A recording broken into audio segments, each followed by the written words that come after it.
how much is too much screen time? A study by the Lancet Child and Adolescent Health journal investigated that very question. And earlier I spoke to Dr. Jeremy Walsh, lead author of that report, and asked him about its findings. So this study looked at the relationship between cognition and meeting the 24-hour movement behavior guidelines in 8 to 11-year-old children.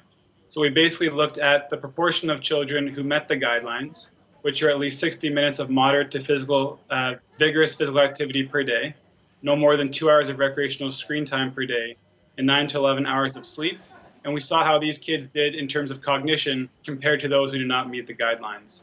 And what we found was that the whole day matters for cognitive health.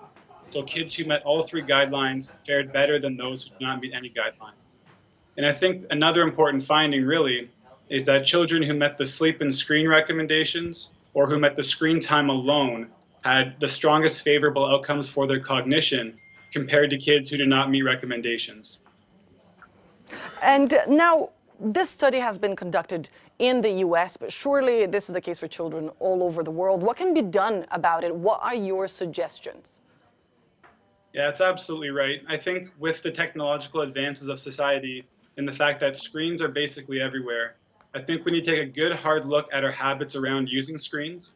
And I think that these guidelines of at no more than 2 hours of recreational screen time per day could be a good starting point for other countries to start looking at how cognition is affected in their populations and start to make some rules around the limits on children's screen time use.